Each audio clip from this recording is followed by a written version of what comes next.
Sancho bao is probably one of the most famous Chinese dishes. It's also a really easy midweek dinner to do. And I'm going to make mine with turkey mince. So I've been frying some onions, they're nicely caramelised. We're going to add our turkey mince, which is super lean. So this is also a really healthy dish to do for the whole family. And we want to fry this so it almost becomes crispy.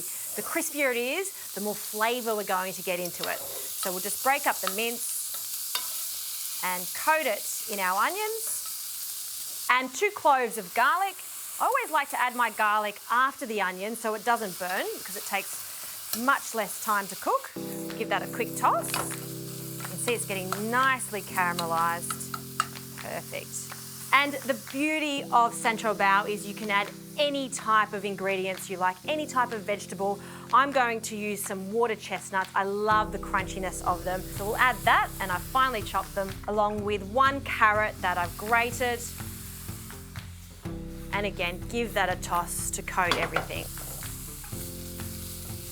Now, usually when you're making a Sancho bao, you'll need at least 3 sauces like hoisin, sesame oil, soy, but I'm going to use a Sancho bao sauce that has a lovely smokiness to it and a sweetness. So I'm going to add a few tablespoons of that into our meat mixture, and then the sauce is pretty much ready to go.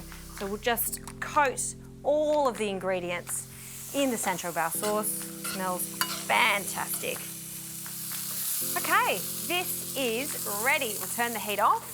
And to make this Sancho bao, you need to have the lettuce cups. I love lettuce cups. It's the crunchiness of it that I love so much. So make sure you use iceberg lettuce for this. And I've just cut them into rough rounds. And then we're going to put our delicious mince mixture into the centre.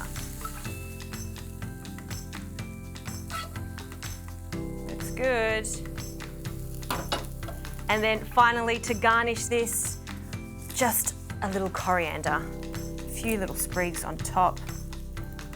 That looks fantastic, and it's going to taste even better. Sancho bao, probably the fastest dinner that you can make, probably one of the most delicious too.